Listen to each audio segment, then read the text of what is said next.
오늘 우리가 읽은 이 미가서 말씀을 가지고 그동안 우리가 성탄절의 의미에 대해서는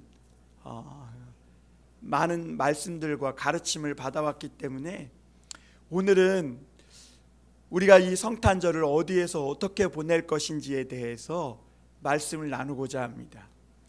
오늘날 많은 성도들조차 성탄절이 되면 을에 밖이나 어디 관광지나 사람들의 모임에 가서 시간을 보내고 노는 것이 성탄절이라고 생각하고 그렇게 보내야 뭔가 성탄절을 보낸 것처럼 이렇게 생각하고 있는데, 성경은 이 예수 그리스도께서 이 땅에 태어나신 이 성탄절을 과연 어떻게 보내야 성도들이 뜻깊고 정말 의미 있게 보내는 것인지에 대해서 무엇라 말씀하시는지 우리 오늘 말씀을 통해 잘 깨닫고 우리 성도로서 합당한 그런 성탄절을 기쁘고 즐거운 성탄절을 보내실 수 있는 저와 여러분이 되시길 바랍니다.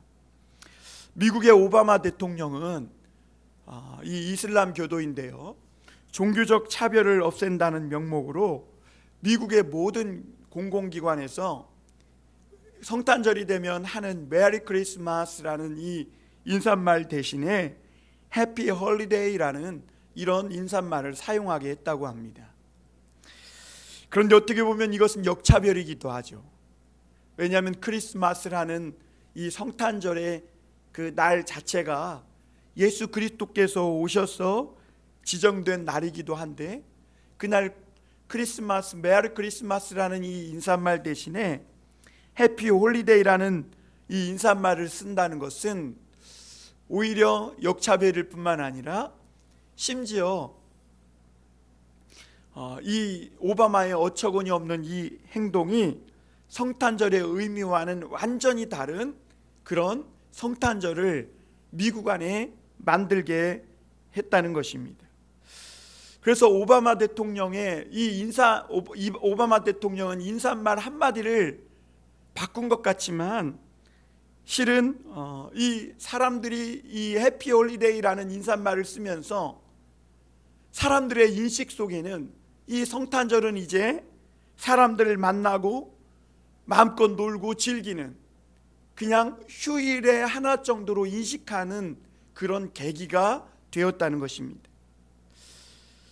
오바마는 인사말 하나를 바꿨다고 생각할지 모르지만 이 일로 인해서 이 청교도 신앙 위에 세워진 미국에서조차 어떤 일이 일어났냐면, 성탄절이 되면 온 가족이 그동안은 온 가족이 함께 교회에 모여 하나님을 찬양하고 예배하고 이웃과 따뜻한 이 선물을 나누고 사랑을 베풀던 그런 이 성탄절이 이제는 술집과 거리마다 사람들의 이 흥청망청거리는 이런 소리와 관광지마다 사람들이 북적대고 넘쳐나는 그런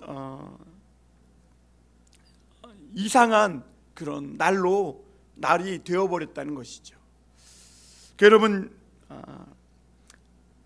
이 오바마의 이 말 한마디, 이 메리 크리스마스라는 이 인사 한마디가 이 미국의 성탄절의 분위기를 완전히 바꿔놓고 사람들의 생각과 인식 속에는 예수 그리스도께서, 하나님께서 이 땅에 죄인들을 찾아오신 그 거룩한 성탄절의 의미를 퇴색시키고 오히려 인간들을 더욱 죄와 어둠 가운데 빠뜨리는 그런 이 긴장이 풀리는 휴일로 만들어 버렸다는 것입니다.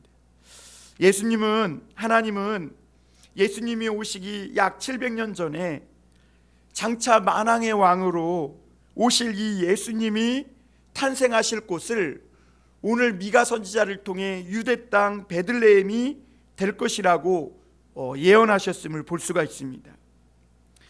원래 이 베들레헴 에브라다는 유다 땅에서도 아주 작은 시골의 작은 동네에 불과했습니다. 그럼에도 불구하고 이 작은 베들레헴 동네에 온 세상의 구주이신 예수 그리스도께서 오신 이후로 이 유대 땅 베들레헴 에브라다는 온 세계에 아주 유명한 장소가 되었고, 그리고 그 베들레헴에 나신 예수 그리스도는 온 세계인의 마음속에 하나님을 향한 소망을 심어주는 그런 구세주가 된 것이죠. 그리고 이제 이 베들레헴이라는 지역은 장차 다시 오실 예수 그리스도를 기다리는 오늘날 신약교회로 모인 성도들에게도 아주 중요한 의미를 부여해주고 있음을 볼 수 있습니다. 그래서 여러분, 오늘 예수님이 아무도 몰랐던 그 유대 땅 아주 작은 시골 마을 베들레헴 에브라다에서 나오신 것은 오늘 성탄절을 왜 우리가 세상의 다른 사람들처럼 이 밖으로 나가고 사람들의 모임에 참여하고 그렇게 보내는 것이 아니라 왜 교회에 온 가족이 모여서 하나님을 예배하고 기뻐하며 보내야 하는지를 오늘 우리에게 가르쳐주고 있는 것을 볼 수 있습니다. 첫 번째로 우리는 오늘 말씀을 통해 교회는 죄인이 구세주를 만날 수 있는 소중한 장소라는 것을 우리에게 가르쳐주고 있습니다. 오늘 2절 말씀 한번 보겠습니다. 베들레헴 에브라다야, 너는 유다 족속 중에 작을지라도 이스라엘을 다스릴 자가 내게서 내게로 나올 것이라. 그의 근본은 상고의 영원에 있느니라. 이렇게 말씀했어요. 미가 선지자가 살던 시대에도 이 베들레헴은 아주 작고 초라한 동네였습니다. 그래서 오늘 말씀에도 베들레헴 에브라다야, 너는 유다 족속 중에 작을지라도 이렇게 말씀하고 있어요. 이 말씀은 겸손이나 절대로 과장의 말이 아니라 정말 이 베들레헴은 유대 땅에서도 아주 작고 볼품없는 초라하기 짝이 없는 그런 동네에 불과했습니다. 이 베들레헴은 우리말로 풀어서 말하면 떡집이라는 뜻이에요. 그러니까 그 이름 자체에서도 얼마나 시골스러운 그런 이미지가 풀풀 풍겨나고 있는지, 우리가 이 베들레헴이라는 이름을 들으면 예수님이 오시기 전까지는 이 지역이 어디에 있는 지명인지조차 모를 만큼 그런 초라하기 짝이 없는 지역이었을 뿐만 아니라 나중에 여호수아가 이 여호수아 15장에 보면 유다 지파의 여러 성읍들을 행정구역을 나누면서 이 베들레헴이라는 지명은 유다 성읍의 100개 지명 안에도 끼지 못할 만큼 그렇게 작은 구역이었음을 볼 수가 있습니다. 이렇게 작은 동네에서 이스라엘을 다스릴 자가 나온다는 것, 나아가서는 온 인류를 구원할 만왕의 왕이신 예수 그리스도가 오신다는 것을, 그러므로 그 당시에 어느 누구도 아무도 생각조차 못했고 상상조차 하지 못했다는 것이죠. 그러나 하나님께서는 그 많은 유다 성읍과 또 예루살렘의 화려한 수많은 도시 중에서도 아주 작은 이 베들레헴을 이스라엘을 다스릴 장차 새로운 왕이 태어나실 장소로 선정하셨다는 겁니다. 또한 당시 이스라엘은 북이스라엘과 남유다로 갈라져 있었고, 그 당시 최고의 강대국이었던 아수르라는 나라의 공격으로부터 국가의 존폐 자체가 크게 위협받고 있는 큰 위기의 상황이었습니다. 국가의 미래가 위협받고 있는 그런 상황 속에서 사람들은요, 이 나라를 지켜주고 이 나라를 강한 나라로 세워줄 새로운 왕을 기다리고 나타나기를 간절히 기다리고 있었음을 볼 수가 있습니다. 그런데 이 미가 선지자가 나타나서 장차 이 이스라엘 땅을 지켜주고 보호해주고 이 나라를 일으켜줄 새로운 왕이 유대 땅 베들레헴에 나신다고 선포한 겁니다. 이는 이스라엘 나라의 사람들의 미래가 장차 이 유대 땅 베들레헴에 달려 있다는 것을 말씀하는 것이기도 해요. 그 당시에 예루살렘 성에는 큰 성전이 있었고 거기에는 수많은 인파들이 모여들었고 때마다 절기마다 수많은 제물과 제사들이 거기에서 하나님께 나름대로 드려지고 있었어요. 그러나 미가 선지자는 이스라엘의 새로운 소망, 나아가서는 온 인류를 위한 새로운 이 목자, 통치자가 나타날 것인데 그 새로운 통치자에 대한 이 소망이 바로 저 예루살렘이나 그 안에 있는 예루살렘 성전에 있지 않고 바로 이 유대 땅, 그것도 에브라다라는 작은 이 마을에서 나실 예수 그리스도께 있다고 선포한 것이죠. 미가 선지자가 장차 나타날 이 새 왕을 예언했는데요, 그는 유대인의 왕을 넘어서서 온 인류를 위한 영원한 구세주가 될 것이라고 오늘 선포하고 있음을 볼 수 있습니다. 장차 오실 메시아는 온 세상 사람들을 죄로부터 구원하기 위해 하나님의 뜻을 이루기 위해 이 땅에 오실 분이신데 그분은 그 유대 땅 베들레헴에 오신다고 말씀하고 있는 것입니다. 그리고 오늘 그 유대 땅 베들레헴에 오셨던 그 주님은 인간의 현실적인 문제나 오늘 우리가 당하고 있는 이 고난과 환난의 현실적인 그런 고난의 문제들을 해결해 주고 인간의 욕구만을 채워주기 위한 왕으로 오시는 것이 아니라 전쟁과 고통과 죽음과 죄악의 어둠으로 몰고 가는 이 모든 인간의 죄로부터 평화와 이 하나님의 의를 전해줄, 그 인간을 그 영원한 죄로부터 건져줄, 그리고 영원한 생명을 주실 평화의 왕이요 구세주로 오신다는 것을 증거하고 있습니다. 그래서 오늘 말씀은 이 예수님에 대하여 그의 근본은 상고의 영혼에 있다 이렇게 말씀합니다. 이는 베들레헴에 오시는 이 예수 그리스도의 뿌리가 다윗 왕가에 있지 않고 그 예수님의 뿌리, 예수님의 그 근본은 다윗을 훨씬 거슬러 올라가서 온 세상이 있기도 전에 태초부터 계셨던 이 예수님 하나님까지 거슬러 올라간다는 말씀입니다. 그러니까 이 베들레헴 유대 땅에 오시는 그분은 다윗의 왕가를 타고 오시지만 그러나 그분은 그 다윗의 왕가를 넘어서서 하나님의 아들이 이 땅에 오신다는 것을 말씀하고 있는 것이죠. 이 말씀은 곧 그분은 사람으로 이 땅에 오시지만 그러나 하나님과 함께 계셨고 그분은 곧 하나님이라고 하는 말씀인 것입니다. 장차 하나님께서 인간을 구원하시기 위해 육신의 옷을 입고 유대 땅 아주 작은 마을 베들레헴에 오신다고 말씀하고 있는 거죠.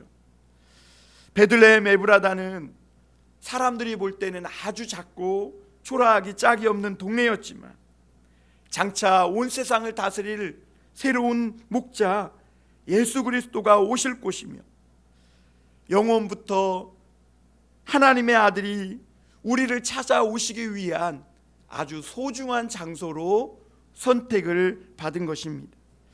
그러므로 여러분, 우리가 이 성탄절을 어떻게 어디서 보내야 정말 의미 있고 값지게 보내는 것입니까? 그것은 죄인들을 구원하러 오신 이 하나님의 아들을 만날 수 있는 장소로 나아가야 하는데 바로 그곳이 유대 땅 베들레헴이라면, 미가 선지자 때 유대 땅 베들레헴이었다면 오늘 우리는 교회라는 곳이 그 온 인류를 다스릴 그리고 죄인들을 구원할 예수님을 만날 장소라는 것을 가르쳐주고 있는 겁니다. 그래서 예수님이 2000년 전에 이 땅에 오실 때에도 예루살렘 사람들이 소동했습니다. 왜냐하면 예수님께서 베들레헴에서 나셨고 그리고 여행 중에 주님께서 태어나셨기 때문에 예수님은 짐승의 우리에 있는 이 먹이통에 태어나서 눕혀진 아기가 되었기 때문에 그렇습니다. 그럼 성탄절을 보내기 위해 우리도 그럼 이 비행기를 타고 저 이스라엘 베들레헴 땅으로 가야 하는가? 그렇지 않습니다. 베들레헴이 예수님의 처음 오심을 맞이했던 그런 장소였다면 이제 곧 다시 오실 예수 그리스도의 재림을 준비하는 곳은 바로 신약 성도들이 함께 모여 예배하는 그런 교회이기 때문에 그렇습니다. 예수님은 이미 2000년 전에 오셨습니다. 오늘날 신약교회의 새 이스라엘 성도들은 이제 예수님의 초림이 아니라 다시 오실 예수님을 기다리는 사람들이고, 그러므로 이제 주의 다시 오심을 사모하는 성도들은 이 성탄절에 저 세상 밖에 사람들이 북적이고 많이 모이고 흥청망청 노는 길거리로 뛰쳐나갈 것이 아니라 다 같이 온 가족이 교회에 모여 하나님께 경배하며 주를 맞을 준비를 해야 하는 것입니다.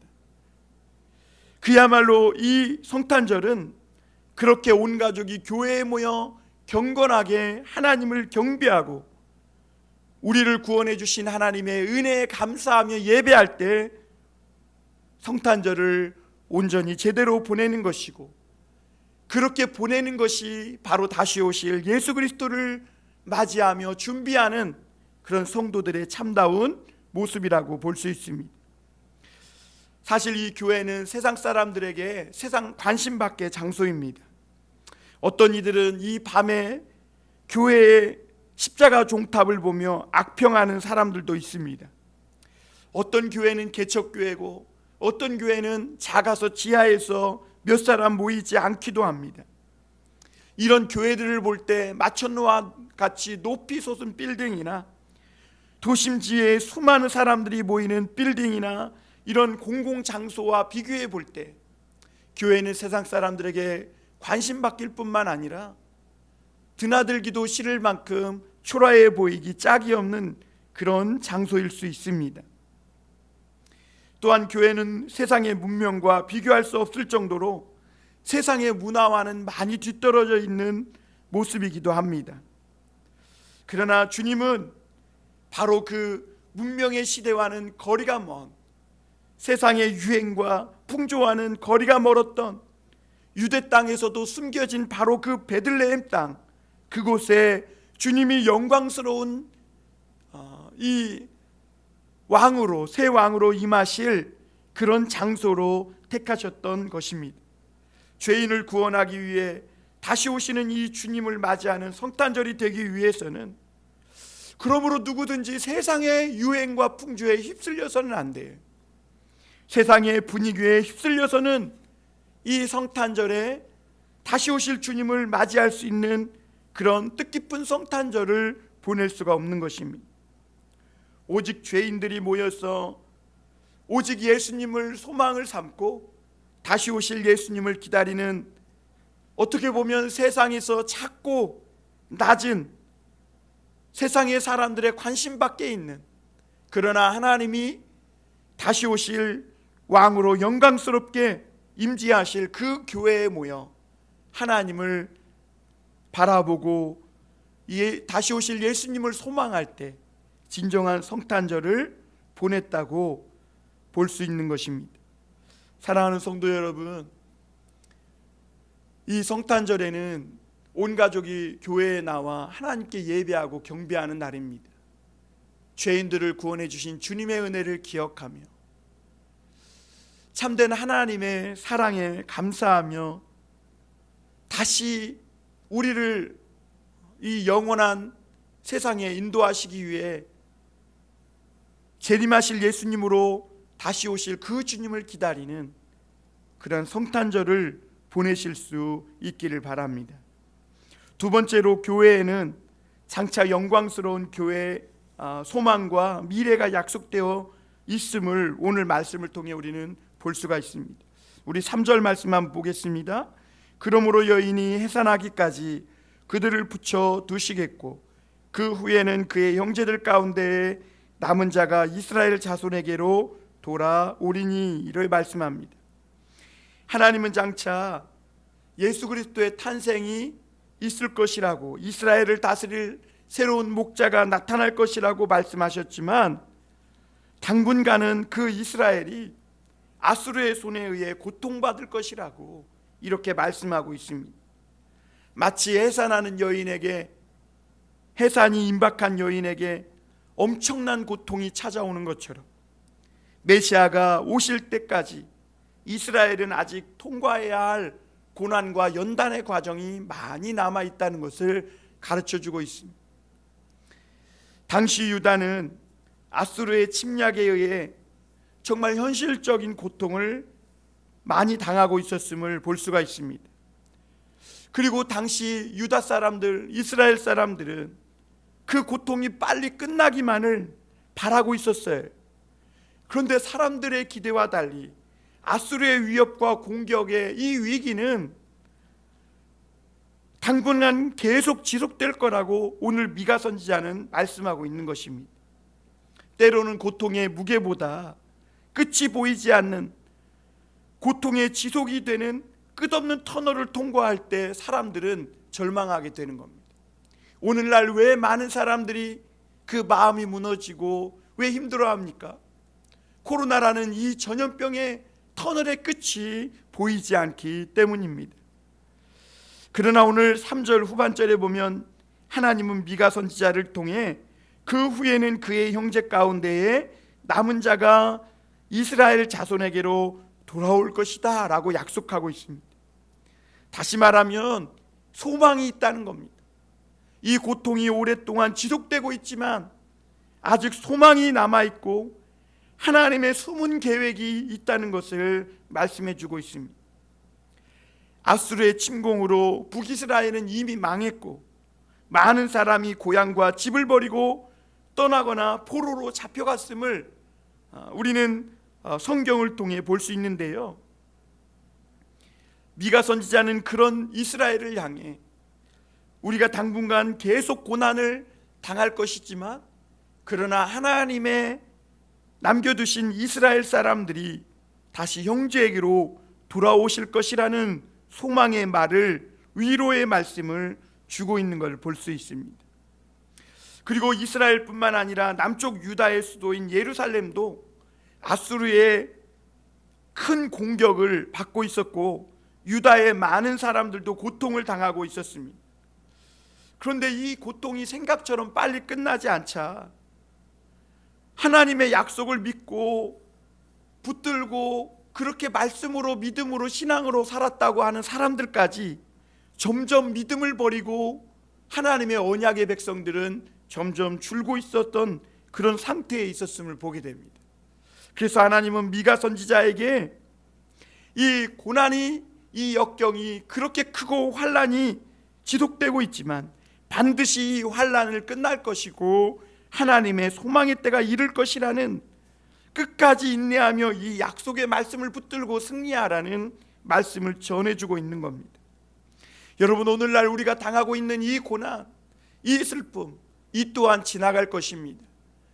여러분, 이때의 믿음의 성도들은 아무리 이 성탄절의 추위가 차갑고 혹독할지라도 믿음을 버리지 말고 세상의 유행에 휩쓸리지 말고 포기하지 말고 끝까지 하나님의 약속의 말씀을 붙들고 교회에 모여 하나님을 예배해야 하는 것입니다.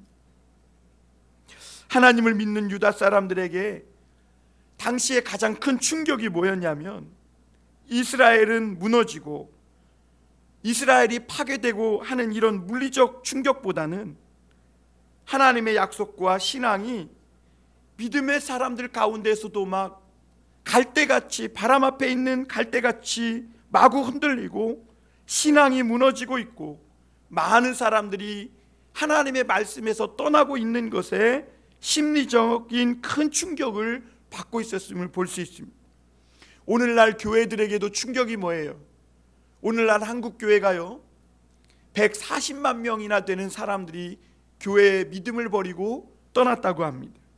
이것은 코로나 때문에 교회에 출석하지 않는다는 말이 아니라 믿음을 버리고 떠났다는 것입니다. 오늘날 코로나와 이 세상에 불어닥친 유례없는 환난과 역경을 통해 많은 사람들이 그 믿음을 버리고 신앙을 버리고 그렇게 떠나버린 것이죠. 그런데 그 여파가 지금 남아있는 교회와 믿음의 성도들에게 큰 심리적 고통을 주고 있고 충격을 주고 있다는 겁니다. 그럼에도 여러분, 오늘 믿는 성도들, 그래서 교회에 나와 성탄절에 다른 세상에 믿지 않는 사람들과 같이 저 관광지나 저 세상 밖으로 뛰쳐나가지 않고 교회에 모여 하나님 앞에 예배하는 성도들에게는 오늘 그 형제들 가운데 남은 자가 이스라엘 자손에게로 돌아올 것이라는 하나님의 언약의 약속의 말씀이 남아있는 줄 믿습니다. 하나님은 이 말씀을 가지고 고통 가운데 인내하고 마지막 지푸라기라도 잡는 심정으로 버티고 있던 그 유다 백성들을 위로하셨고, 그리고 마침내 그 약속은 성취되었는데요, 나중에 유다 사람들도 바벨론 포로로 잡혀가고 나라가 망하고 모든 가족들이 뿔뿔이 흩어지긴 했지만 페르시아의 고레스 왕을 일으킨 하나님의 은혜로 다시 모든 이스라엘 백성들이 예루살렘으로 돌아와 하나님께 예배하고 경배할 수 있는 그런 은혜를 얻게 됩니다. 이러한 일들은 장차 예수 그리스도의 탄생과 그리고 유대인 중에 예수 그리스도를 믿는 남은 자와 같은 그들의 신앙을 통해서 오늘 이방의 복음이 전해지고 이방의 많은 그리스도인들이 신약시대의 이 교회로 모여 영적인 새로운 이스라엘로 하나님 앞에 돌아오게 될 것을 예언하고 있는 것이죠. 그러므로 오늘날 우리는 성탄절에 장차 영광스러운 약속이 남아있는 이 교회에 모여서 하나님을 예배하며 성탄절을 보내는 것이 참으로 마땅한 것입니다. 오직 약속의 말씀을 나의 소망을 삼고 세상의 어떤 고난과 연단 속에서도 인내하며 교회 안에서 하나님의 언약을 붙들고 그렇게 이 성탄절을 지내며 살아가는 그 삶이야말로 다시 오실 예수 그리스도의 오심을 사모하는 성도들의 아름다운 삶인 것입니다. 그러나 주님은 아직 교회가 세상에 남아있기에 견뎌야 할 고난이 아직도 많이 남아있다는 사실을 숨기지 않습니다. 앞으로 우리에게 어떤 핍박과 어떤 더 큰 환난이 기다리고 있을지 사실 우리는 아무도 모릅니다. 지금까지 이 코로나로 2년여 동안 고난을 겪어온 이 모든 믿는 자들의 삶은 장차 나타날 그런 어떤 고난에 비교한다면 아마 작은 것일 수도 있을 것입니다. 그러나 여러분, 우리가 믿고 의지하는 분명한 사실은 아직 하나님의 소망이 믿는 성도들에게 남아있다는 것입니다. 장차 이스라엘의 남은 자들이 그 형제에게로 돌아올 그날이 남아있다는 겁니다. 성탄절은 바로 그것을 분명하게 우리에게 가르쳐 줍니다. 그 오래전에 유대 땅에 그 남아있는 믿음의 백성들을 다스리고 구원해 주시기 위해 예수 그리스도께서 오셨다면 오늘날 이 현실의 고난과 역경 속에서 끝까지 믿음을 지켜 믿음으로 살아내온 성도들을 구원하시기 위해 예수님은 반드시 이 땅 가운데 재림하시고 왕으로 다시 오실 것이기 때문에 그래요. 우리는 교회에 다녀도 여전히 경제적으로 고통받기도 하고 어떤 사람은 불치병에 걸리기도 합니다.